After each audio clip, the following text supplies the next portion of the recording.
For example Marwadis ఉన్నారు. అవును. మన బిజినెస్ వాళ్ళ తర్వాత మళ్ళీ నెక్స్ట్ తరతరాలుగా వాళ్ళు బిజినెస్‌ని డెవలప్ చేసుకుంటూ వెళ్తుంటారు. అంత ఓన్ చేసుకుంటారు దాన్ని. అవును. ఇది మనందరిది అన్నట్టు. అండ్ వాళ్ళు రిలేషన్స్‌కి, ఫ్యామిలీకి చాలా ఇంపార్టెన్స్ ఇస్తారు. మన వాళ్ళ పేరెంట్స్ చెప్తే వినరు. ఎందులోనూ వినరు. అదైతే కరెక్ట్. ఎందులోనూ వినరు. వాళ్ళు చెప్పారా అయితే చేయను, అది చేయను అన్నట్టే ఉంటదది. ఇట్స్ క్రాస్ మొత్తం. యాహ్! యాహ్! యాహ్! అండ్ నేను ఒక ఎపిసోడ్‌లో there is one very big catering company in India ah! Which is run by a very big person called Munna Maharaj. So, అతని పేరే ద కేటరింగ్ నేమ్ కూడా. Okay. So, his a very inspiring person to me. అతను స్టార్ట్ చేసిన catering వాళ్ళ Sons take over చేశారు. Hmm. Now they do curated menus, chefs, they have a central kitchen ఇదంతా. Hmm. ఎంత హై స్కేల్ చేస్తారంటే literally వాళ్ళ కేటరింగ్ తీసుకుంటే వెడ్డింగ్ కార్డ్‌లో కూడా కేటరింగ్ బై మున్నా మహారాజ్ అని యేసుకుంటారు. It's a pride. Yeah! It's a pride pride moment. అన్నట్టు. సో, అంత పెద్ద పర్సన్ అండ్ వాళ్ళిప్పుడు ఈ స్టేజ్‌కి స్కేల్ అయ్యారు అంటే it's only because of their kids who got into the systems, digital menus, websites create చేయడము, ఇన్‌స్టాగ్రామ్‌లో మార్కెటింగ్ చేయడము ఇవన్నీ వాళ్ళకి తెలీదు. Correct. They built the operational system where they అవునవును. Can strongly take it forward. Correct. But when you have to go into public and whole world have to see you that's a different story మళ్ళీ. Correct. Correct. Correct. చాలా చెయ్యాలి. And ఇప్పటి వరకు ఇదంతా చేసిన తర్వాత the moment first thing నేను Hindi master chef నుంచి బయటికి రాగానే మా నాన్న దగ్గర కూర్చొని ఒకటే చెప్పా. నాన్న ఐ వాంట్ టేక్ ఓవర్ మన కేటరింగ్. నాన్న ఓన్స్ అ కేటరింగ్ కంపెనీ. నాన్న అండ్ నాన్న ఎన్నాళ్ళ ఫ్రెండ్ నుంచండి?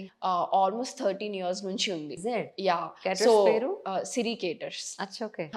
సో, నాన్న ఫ్రెండ్ రాజేష్ అంకుల్ అని అండ్ నాన్న Rajesh uncle is a Marwari okay. Who started it in my home town. అచ్చా! సో, నాన్ వెజ్ సెగ్మెంట్ పెద్ద టచ్ లేదు. హ్మ్. సో, నాన్న is like non veg market కూడా ఉంది. వి బోత్ టుగెదర్ బ్లెండ్ అయితే it will be an amazing one అని చెప్పి నాన్న collaborated. Right. And now we started in Hyderabad. It is going amazing అన్నమాట. రైట్. అండ్ రాగానే నాన్న is like I think you should take over catering అన్నప్పుడు hmm. ఆ moment నాకు అనిపించింది. అండ్ మనం డిఫరెంట్ ట్రావెలింగ్ ఇంపార్టెంట్ అంటే నేనేమో అనుకునేదాన్ని. 3 మంత్స్ ముంబైలో ఉండి నేను నిజంగా చాలా నేర్చుకున్నా. హ్మ్. అక్కడ కల్చర్ గానీ, వాళ్ళ ఫ్యామిలీస్ గానివ్వండి, హౌ దే ఆపరేట్ బిజినెసెస్ ఇవన్నీ I understood a lot. And ఆ షోలో ఆ రోజు when the episode of Munna Maharaj happened I understand so many things. ఆ డే ఫిక్స్ అయ్యా. హ్మ్. రేపు నేను మా నాన్న కేటరింగ్ బిజినెస్. బిజినెస్‌కి ఎంటర్ అయితే this is the level that I have to grow మా నాన్న బిజినెస్‌ని అని. మీరెంతమంది పిల్లలు? నేను, తమ్ముడు. తమ్ముడు. కానీ నాన్నది it's a very huge family. నాన్న have 4 own brothers, 5 own sisters. అచ్చా! 9 అండ్ మెంబర్స్. నాన్న is the youngest. So, I am the youngest. అందరూ నాకంటే పెద్దోళ్ళు, అందరూ ఫుల్ సెటిల్డ్ అంత. So, that kind of pressure ఉంటుంది మీద. అన్న వాళ్ళు సెటిల్ అయ్యారు, వదిన వాళ్ళు సెటిల్ అయ్యారు, అక్క జాబ్ చేస్తుంది, ఇది చేస్తుంది, నువ్వు కూడా ఇది చేయాలి, అది చేయాలి అని ఒక ఎక్స్‌టెంట్ వరకు ఉండేది. But when you prove your సెల్ఫ్‌కి నేను ఇది చేయగలుగుతాను, దెన్ నాన్న ఈస్ ఆల్సో హ్యాపీ. ఓకే, బిడ్డ ఇది చేయగలుగుతది. Let her do whatever she want. ఎప్పుడు కూడా నాకు I think you should get married, I think you should do this. No, hmm. He always talks about career. Hmm. You have to be independent first. నువ్వు అన్నీ నీకు అర్థమైన తర్వాత then you take whatever the decision you want అని అంటారు. Hmm. So now I fixed that ఇప్పుడు I entered into my family business. Just 1 video చేసి పెట్టాను నేను ఇన్‌స్టాగ్రామ్‌లో ఆ! That I think I'm taking over. Okay. This is like some new journey I'm starting అని. Okay. ఒక్క వీడియోకి I almost got like 25 to 30 plus queries on my Instagram. That's very nice. DMs were flooded and I was so happy. Like ఆ moment అనిపిస్తది, అరే నువ్వు నిజంగా ఏదో ఒకటి చేసినవురా బై లైఫ్‌లో అన్న ఫీలింగ్ వచ్చింది నాకు. ఆ moment was like okay nice. Like people actually believe what you talk. That's a beautiful thing. అవును. Like maybe you achieve something and you came back. ఇప్పుడు మీకు తెలిసిందే, ఒక రియాలిటీ షో చేసి వచ్చిన తర్వాత నెక్స్ట్ షో వచ్చి నెక్స్ట్ సీజన్ స్టార్ట్ అవ్వగానే వీళ్ళని మర్చిపోతారు. బట్ నీ ఐడెంటిటీ కొన్ని ఎట్లా క్యారీ ఫార్వర్డ్ చేస్తాము అనేది డిపెండ్స్ ఆన్ అస్. అండ్ నేను మంత్స్ తర్వాత బయటికి వచ్చిన ఇప్పటికీ when I go out people be like నేను నీ తెలుగు కూడా చూశాను, రీసెంట్గా హిందీ కూడా చూశాను అనిపించినప్పుడు చాలా హ్యాపీగా అనిపిస్తుంది. ఎలా నడుస్తుంది మీ ఎల్లు పైకారం? It is going good, touch wood, it is going amazing. And షోకి వెళ్ళిన తర్వాత so many people got to know about it. Hmm. And ఇప్పుడు చాలా బాగా ఇట్స్ గోయింగ్ గుడ్. ఇక్కడ మాదాపూర్‌లో ఉందా? Yeah, it's in Madapur and recently డిఎల్ఎఫ్లో కూడా ఇంకొక అవుట్లెట్ ఓపెన్ చేశాం. ఏంటి అక్కడ ఓన్లీ టిఫిన్సా? లేకపోతే ఎలా? ఇట్స్ ప్రాపర్ సౌత్ ఇండియన్ అన్నమాట. ఓ ప్రాపర్ సౌత్ ఇండియన్ మనకి వెజ్ థాలీస్ కానివ్వండి, non veg thalis, biryanis, breakfast lunch dinner అవన్నీ. మూడునా? బ్రేక్ఫాస్ట్ ఇంకా లేదు. స్టార్ట్ చేయలేదు. We're planning. ఓకే. ఇప్పుడు కొత్త పెట్టిన అవుట్లెట్ లో we want to start breakfast. మాదాపూర్లో ఏంటంటే టూ మెనీ పీజీస్, హాస్టల్స్ అంతా ఉంటాయి. So different parts of people ఉంటారు. సో దానికోసం we added little kebabs, North Indian curries కానివ్వండి, ఫ్రైడ్ రైస్ అట్లా పెట్టాము.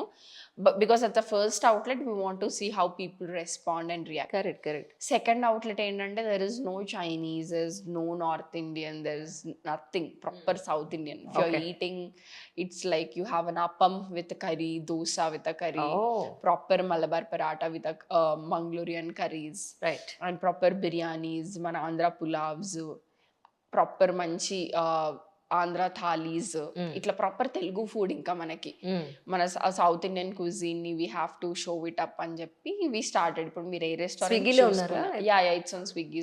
అయితే టేస్ట్ చూడాల్సిందే.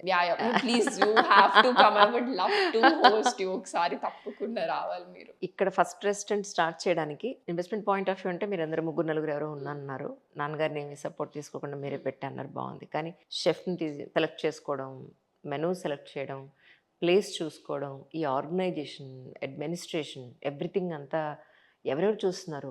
సో హ్యాస్ సపోర్టెడ్ యూ అంటే? I mean, when I was working with a few people, they're already in the industry since almost 12 to 13 years. So touchwood, I get to Experienced work with persons experienced దొరికారు. people. I always learned one thing in life is seeking help is not bad. It's okay. Ippudu, if we are doing this podcast, there are people behind it who are standing, organizing everything since morning, being there, making sure everything is ready for you. Yes. But what we see is only us on the screen. Correct. So I always believe we should always have people to seek help from, and especially people who have experience. Naku kotte. I don't know what I am doing. It's a new field for me. I don't know ఎక్కడి నుంచి start చేయాలో తెలీదు, ఏం start చేయాలో తెలీదు, ఎట్లా చేయాలో తెలీదు. I seeked help from people. I collaborated with people who have experience in the industry. So that helped me a lot. అక్కడ నుంచి even hiring process, how restaurants run, logistics ఎలా ఉంటాయి, పర్చేస్ మేనేజ్మెంట్ ఎలా జరుగుతుంది. I don't know anything to be precise when I entered. Obviously, I was from a B.Tech background. అసలు ఏది ఎట్లా జరుగుతుందో కూడా తెలీదు. But once I started involving in every operational term, I understood, okay, ఎట్లా జరుగుతుంది, ఏది ఎట్లా చేస్తారు. దానికి ముందు కూడా I used to be with నాన్న కేటరింగ్స్ అది అయినప్పుడు అసలు పర్చేస్ ఎట్లా చేస్తారు, అంత బల్క్ ఫుడ్ ఎట్లా కుక్ చేస్తారు. సడన్గా ఇప్పుడు 1000 మంది అంటారు, ఇంకో 200 మంది ఎక్స్ట్రా వస్తారు, ఆ ఫుడ్ స్పేర్లో ఉండాలి మనకి. సో చాలా కాంప్లికేషన్స్ ఉంటాయి. అప్పుడప్పుడు వాళ్ళు చెప్పిన నెంబర్ కంటే ఎక్కువ రావడము, లేకపోతే ఏదైనా ఒక ఐటమ్ సడన్గా అయిపోతుంది, people will ask for the same thing, అప్పటికప్పుడు కుక్ చేయాలి. సో ఎన్ని జుగాడ్లు చేయాలి అసలు. ఇట్స్ లైక్ ఈవెంట్ అవుతున్న కొద్దీ అయ్యే వరకు బాగా అవ్వాలి. స్టార్ట్ అయ్యాక అన్ని సరిపోతాయా లేదా, అన్ని సరిపోయి అన్ని బాగున్నా కానీ ఎండ్కి మళ్ళీ కస్టమర్ క్లయింట్ మనకేమి క్వశ్చన్ చేయకూడదు, ఇది బాగాలేదన్నారండి, అది బాగాలేదన్నారండి, అది ఇది అని చెప్పింది. We have to satisfy them to the next level. So there so many complications. So it will be kind of, ఇప్పుడు మళ్ళీ సర్వీస్ చూసుకోవాలి. సర్వీస్ బాగాలేకపోయినా ఫుడ్ బాగుంది కానీ అసలు మీ సర్వీస్ బాగాలేదండి అంటారు. సో సర్వీస్ బాగుంది కానీ ఫుడ్ అసలు ఏం టేస్ట్ లేదు అంటారు. సరే మనం ఫుడ్ ఇచ్చినా కానీ ఫుడ్ టైంకి రాలేదు అంటారు. ఇట్లా చాలా అంటే చాలా జరుగుతాయి. I mean every day is a thing. And some day you will have a very big event that ఇవాళ ఆ పర్సన్ మన నమ్మక పెద్ద ఆర్డర్ ఇస్తాడు, ఆ నైట్ ఫోన్ చేసిన హెల్త్ బాగాలేదు మ్యామ్, పొద్దున్న రాను అని చెప్పి షెఫ్ చెప్పడం, మనమేమో మొత్తం ఆయననే నమ్ముకుంటాం. This industry is like full all like human dependent thing. So ఎక్కడ ఏ చిన్నది జరిగినా it will be a problem. Maybe your food is ready, everything is ready.